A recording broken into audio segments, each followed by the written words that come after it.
উদ্ভ্রান্ত সেই আদিম যুগে স্রষ্টা যখন নিজের প্রতি অসন্তোষে নতুন সৃষ্টিকে বারবার করছিলেন বিধ্বস্ত, তাঁর সেই অধৈর্যে ঘন ঘন মাথা নাড়ার দিনে রুদ্র সমুদ্রের বাহু প্রাচী ধরিত্রীর বুকের থেকে ছিনিয়ে নিয়ে গেল তোমাকে আফ্রিকা।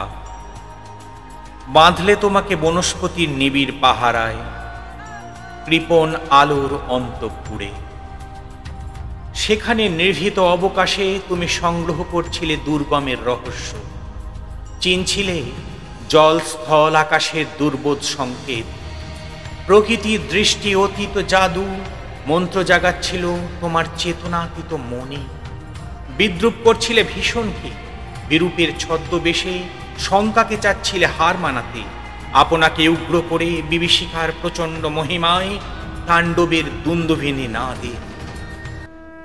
হায় ছায়াবৃতা, কালো ঘুমটার নিচে অপরিচিত ছিল তোমার মানব রূপ। উপেক্ষার আবিল দৃষ্টিতে এলো ওরা লোহার হাত করি নিয়ে, নখ যাদের তীক্ষ্ণ তোমার নেকড়ের চেয়ে।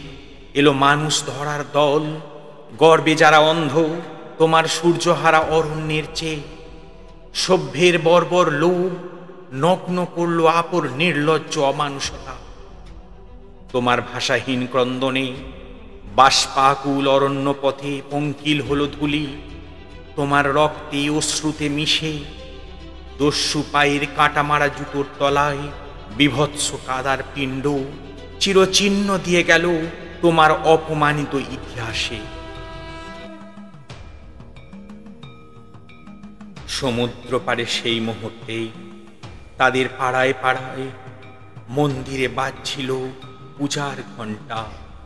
সকালে সন্ধ্যায় দয়াময় দেবতার নামে শিশুরা খেলছিল মায়ের কোলে।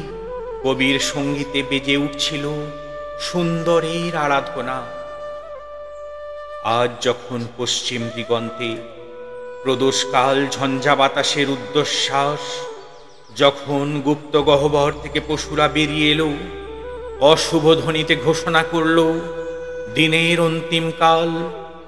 এসো যুগান্তের কবি, আসন্ন সন্ধ্যার শেষ রশ্মিপাতে দাঁড়াও ওই মানহারা মানবীর দ্বারে।